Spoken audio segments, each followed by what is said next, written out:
Ayun. So eto, nakakalungkot man po pero kailangan natin 'tong, reaksiyunan, kailangan natin 'tong i-play dito kasi gusto ko ng ano, para talagang makita din ng mga tao na ganito po kawalang hiya si Kulaong. Sa mga kamag-anakan po ni Nay Karen Whitmore, sa kamag-anakan ng Five Mommies, kung meron po kayong alam na paraan para po itong si Kulaong ay mabigyan ng leksyon sa kanyang ginawang pangwawalang hiya sa inyong kamag-anak, hindi naman namin kayo masisisi kung gagawin nyo yan. Kasi kahit nga kami na hindi po kamag-anak, hindi namin kaano-ano, ang Five Mommies at si Karen Whitmore plus Nanay Susan Broiler, na winalang hiya ni Kulaong, nakakaramdam din po kami ng ganyang pagkabuisit sa tao na ito. Okay, may pambayad daw si Kulaong ng piyansa niya sa isang kaso. Sabi nga ni MG, sa isang kaso pa lang yun. 50 kaso na lang. Waiting na lang tayong lahat. May i-intervene si MG bukas. Pakyaw hula ko lang. Sana nga po. Diba? Kung sino man yung interview bukas, yun na yung makapagpatiklop dito kay Kulaong. Ate Prinsesang Palaboy, habang tumatagal naduduling lalo si Kulaong sa mata, nagre-reflect mga kasamaan niya. Ngayon, ito po yung part ng live ni Kulaong na nakakarimarim, nakakadual, nakakadire at alam niyo, kahindik-hindik. Parang bangungot. Pakialam ko sa inyo. Anyway, so yung mga Pero alam niyo, ito yung tawa ni Kulaong, pilit na pilit. matatanda na nagpapalipad ay hindi ko ho yung kilala. Oo. Pag natapos yung lakad ko, gusto ko sanang pasalamatan si Mami Edith, si Kuraming, Mami Edith, at si Ma'am Lorna Rutherford, at saka si Karen Whitmore, Dong, tawagan mo sila, padalan mo sila ng tig-250,000 yung apat. Ganito ang ginawa ni Francis sa akin na inigno niya, hindi niya kinakilala ang utang niya sa akin. I promise, kahit hindi pa na ako mabayaran, basta mapakulong siya, ipakulong ko talaga yung lintik na yan. Eto, question lang po. Nabayaran niyo naman ako yung mga nilong niyo. Are you okay? Quits na ba kayo sa bank or hindi pa rin? Struggle talaga. Hindi pa rin po tapos? Sabi niya, wala daw siyang utang. Right? Wala daw siyang utang sa amin taga-UK. Kasi tulong daw namin yung sa kanya. Ano? Bago yun, Francis. Bago yun. Kung nanood ka man, ilagay mo ito sa utak mo. Yung mga pira na yun, na sa mga lawyer mo, pagmula pa doon sa eleksyon, hiram yun sa'yo. Yung mga palipad namin at saka yung plates namin sa yung mga humanitarian, yun ang tulong. Pero yung mga bago sa loan, sa lender, hindi yung tulong. Bayaran mo yun. Mahirap talaga yung ginawa niya sa amin. Talagang binangkrap talaga kami ni Francis. Sa totoo lang, hindi binangkrap talaga niya kami. Kaya galit na galit. Galit ko siya until to my whatever. Basta ang galit na galit ko talaga sa kanya. Walang kalagyan. Lintik, bakit ako na scam nitong Kudman na to, swindler, scammer. Bayaran mo kami lahat dito, quit ka na sa amin. Pero pag hindi mo kami bayaran, alam mo na kung ano mangyayari sa'yo, Francis, Pag walang mangyari nitong mga summer na to dito, uuwi talaga ako dyan, MJ. Sampahan ko talaga siya.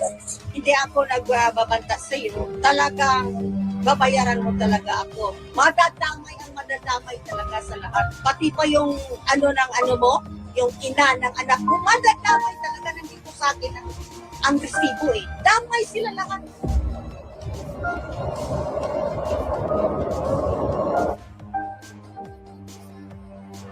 So, hindi ko po alam kung paano nabuo yung Five Mommies na yan.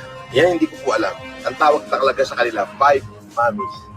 So, pangalanan ko na dahil nakilala ko naman yung 5. At talaga naman hanggang sa ngayon, ay mahal nila ako, mahal ko rin sila. sabi ko naman na sa kanila na kung ako ay makaka-recover lahat ng nawala sa akin, tutulungan ko rin sila.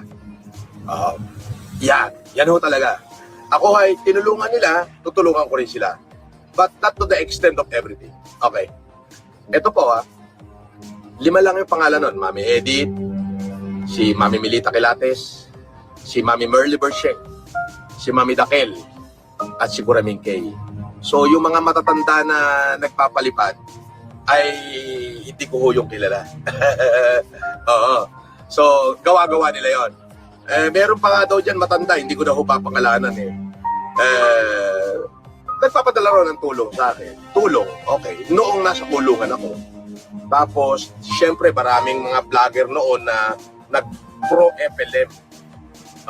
Kasi noon, pag nag-pro-FLM ka, susuportahan ka ng mga OFW. So, merong isang matanda yata na nagka-boyfriend ng vlogger. Taga Bicol. At talaga namang hinot-hutan yung matanda. Ubos. Pero nagbebembangan daw sila. Hindi ko na mapapakalanan yun. Nung naubos yung pera niya nung boyfriend niyang vlogger na nakilala niya sa Sokmen nang dahil sa pangalan ko, nakilala, ako'y nakakulong nun. Nagpatayo ng bahay, pinala sa sasakyan, kompleto, lahat-lahat. Pero nagbebembangan sila. Nung nag-break ako sinisi. Nung nag-break ako sinisi. Pakialam ko sa inyo. Anyway. Gara, no? Alam nyo, walang kapatawaran talaga to, kung ginagawa ni Culaong. Walang kapatawaran talagang walang kahit ano man lang na kung sakaling ito'y mahoyo, kung sakaling ito ay mabulok sa kulungan, tapos iiyakan ka. Kunwari, ikaw ay inaano nito, pinakulong mo siya, tapos humihingi ng tawad sa'yo. Hindi, wala kapatawaran. Diba? Yan ang dapat diyan, mahoyo, mabulok sa kulungan, at talagang malbigyan po ng leksyon sa kanyang ginawang pangtatarantado dito sa mga mamis. Actually, dinidisown niya si Karen Whitmore. Katulad din ng pag-disown niya sa lahat ng mga dating tumulong sa kanya, nag-vlog para sa kanya, sumuporta sa kanya. Ako nga po, uulitin ko nga po ulit. Alangan namang kilalanin niya yung mga yan. Alangan namang kilalanin niya kami. Alangan namang kilalanin niya si Karen Whitmore, si Nanay Susan Broiler. Kapag kinilala niya yan, para siyang umamin na may utang talaga siya dito sa mga tao na ito. Nanahut-hutan niya talaga itong mga taong ito, di ba? Ngayon, sa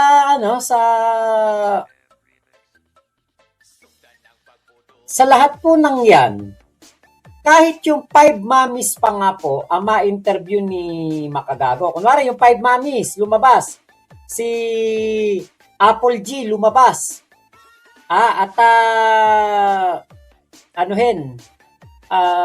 Isiwalat ang kanilang mga naging experience dito kay Culaong, at isiwalat na merong malaking utang sa kanila si Culaong. Isa lang naman po ang sasagot niyan palagi, hindi ko yan kilala. Yan po ang yan po ang sasabihin niyan ni Culaong. Kahit yan 5 mamis na yan, si Nanay Dakel, si Nanay Melita, Nay Edith Gargar, Nay Merly Bershek, at Nay Kurameng Kathleen. Yang 5 na yan, kapag napunta yan kay Makagago at na-schedule niya ni Kuya Nasukir ang pagpapa-interview ng 5 yan, sigurado ko ang sasabihin lang ni Culaong dyan, hindi ko kilala yung mga yan, nakakulong ako nung time na yun. Anong pakialam ko dyan sa mga yan? Nakakulong ako. Paano ko makakausap yan? Wala naman ako cellphone sa kulungan. Yan lang po sasabihin niya ni Culaong. Ganyan po katindi yan si Culaong. Ganyan po siya katinding walang utang na loob talaga. Yun lang ang sasagot nun.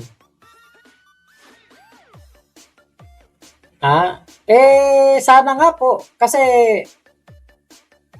alam nyo, yung dalawa sa mamis, dalawa sa 5 mamis ni Kulaong, ako ang nag-connect kay Kulaong. Dun sa dalawang mamis na yun. Kaya yung konsensya ngayon parang sinusurot ako. Parang, bakit ba kinunik ko pa yun sa kanila? Bakit ba kinunik ko pa kay Kulaong yung dalawang mamis na yun? Pwede namang hindi. Diba? Gano lang yun, sinolo ko na lang yung dalawang matanda na yun. Dalawang nanay namin na yun. Grabe ang ano namin dun sa dalawang nanay na yun. Ni Joy, grabe talaga. Iniiyakan ni Joy yun.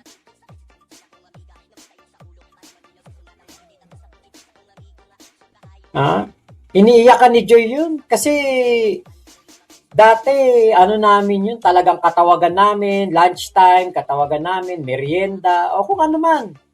Bibigyan pa ako no ng pang grocery namin ni Joy, pambili ng kuwari, kami, McDonald's, KFC. Bibigyan ako nun.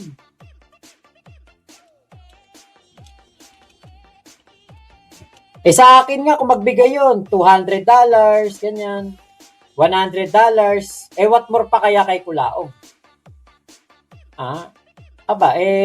Si Kulaong. Ako hindi ako talaga nanghihingi sa kanila. Never ako nanghingi sa kanila. Pero etong si Kulaong kasi, kapag nakita niya na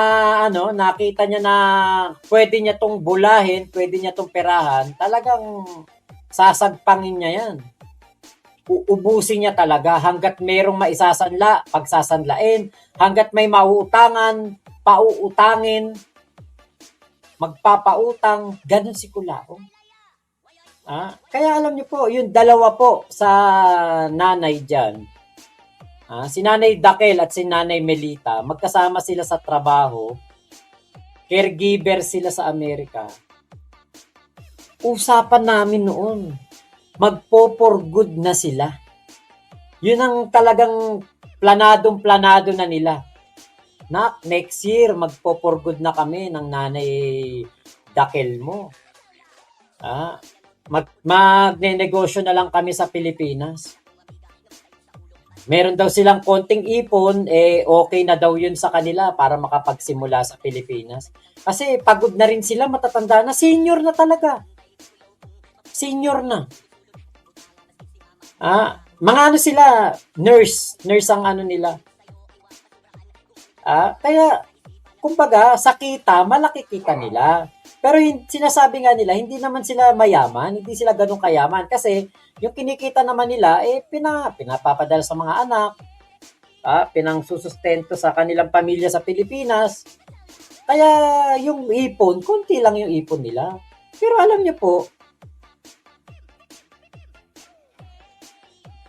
yung malaman ko, na ganun pala kalaki, dun sa isang nanay, 2 milyon ang nakuha ni Kulaong. Dun sa isang nanay, nasa 1 million plus. Ako, ko na kagad, wala nang bayaran yun. Matagal ko nang alam yun.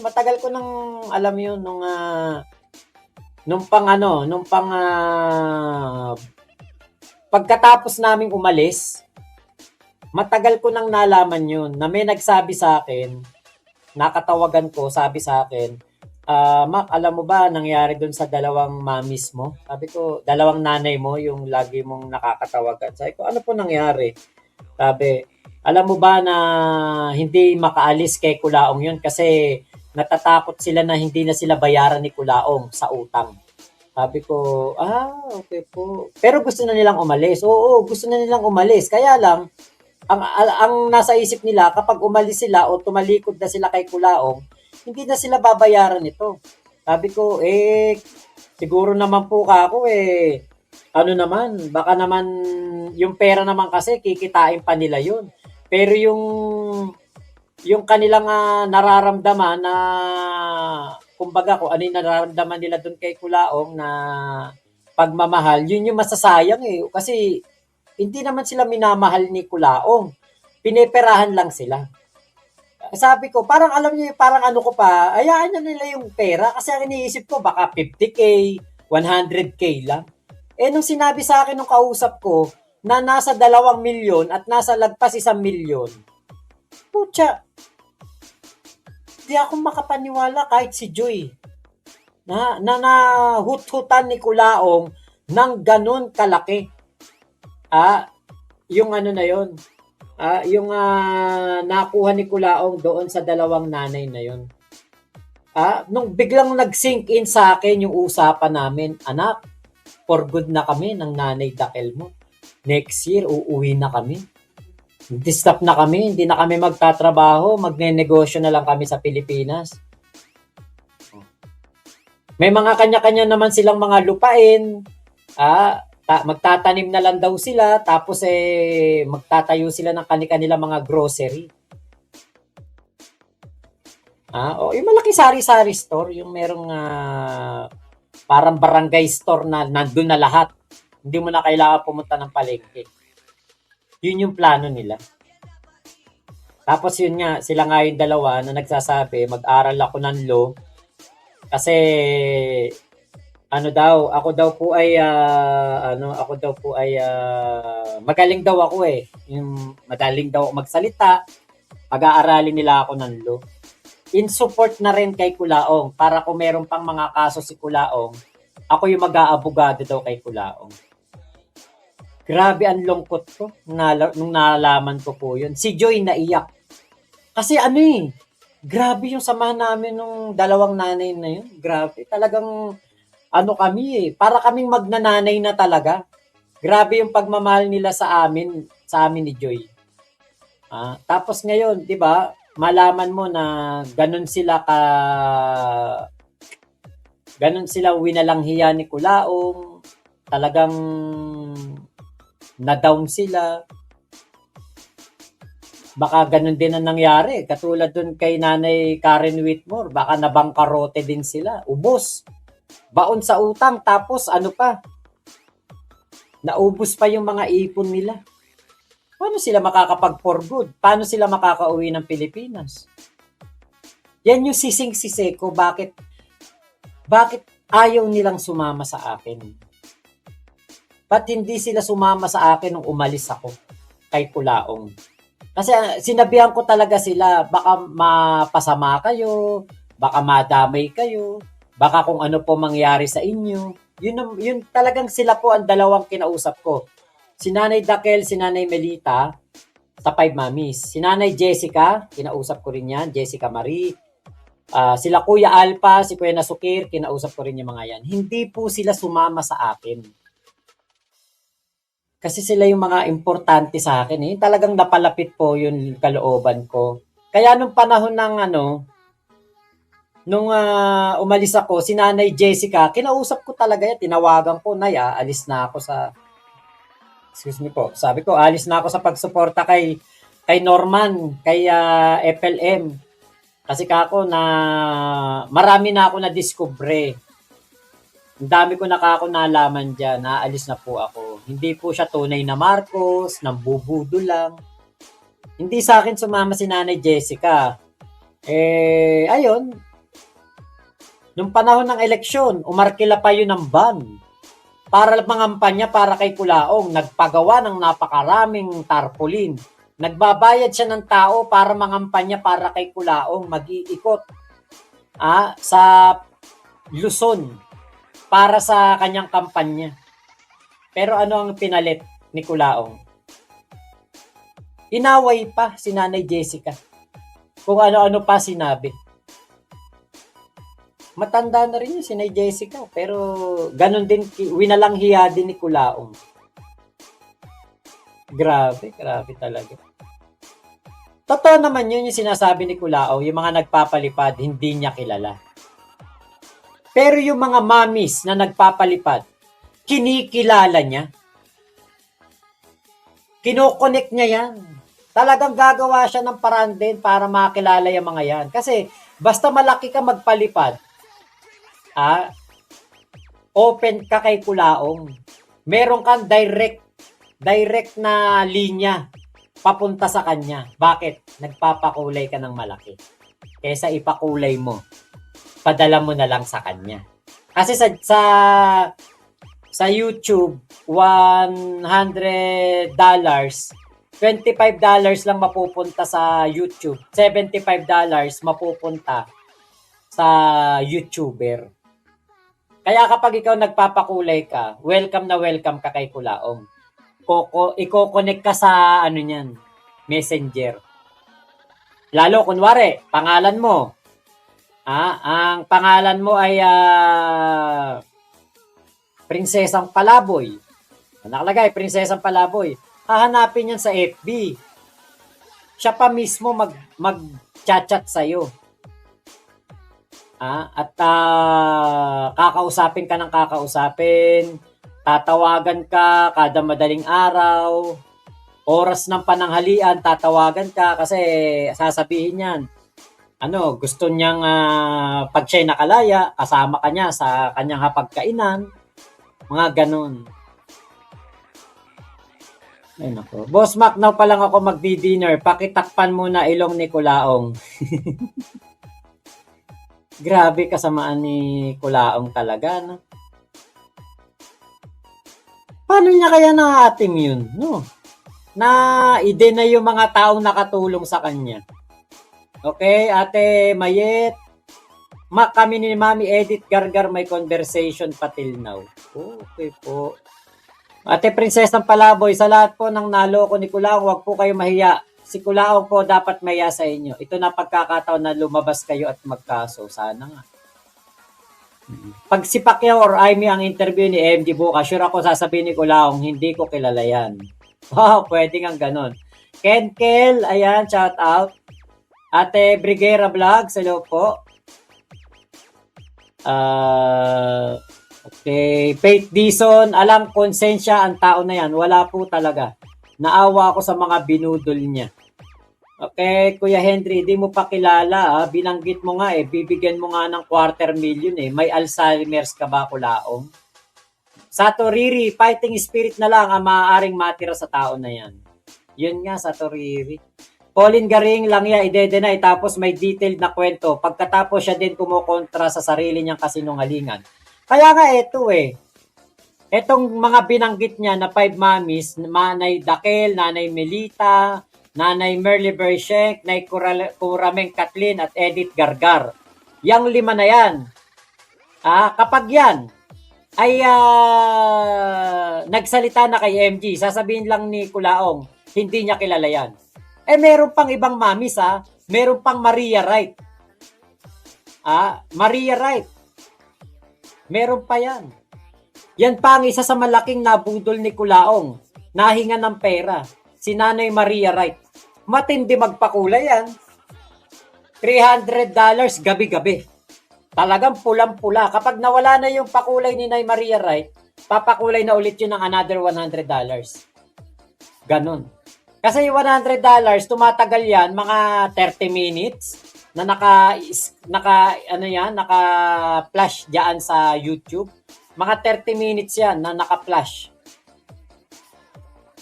Makikita mo yun. Maria Wright, napakaraming pakulay nun. Okay. Isang matanda, grabe to magsalita si Kulaong. Chismoso din sa Earth to Oo, Ate Briguera. Yan talaga yon si Kulaong. Ako si Oknoy. Paano kaya kung si Nanay Remy na interview ni MG, sasabihin din kaya ni Kulaong na di niya rin kilala? Baka. Okay, Nana ko Friday, anak yan ni Tanas. Kuya Erwin, February 3, exciting yun. Yung kung a-attend ng hearing, kaharap mga Lopez. Pangalan dapat Lucy Ong. Tignan natin kung atin si Kulaong. Okay, Kuya Henry, di mo babanggitin. Kasi nga, wala ka naman mababanggit. Kasi nga, imahinasyon mo yung kwento mo. Oo, di ba? Ana Wim. Ayan, hello po, Kuya Henry. Datren Pedelino. Isang comment lang po, mababasa na yan. Wait mo lang.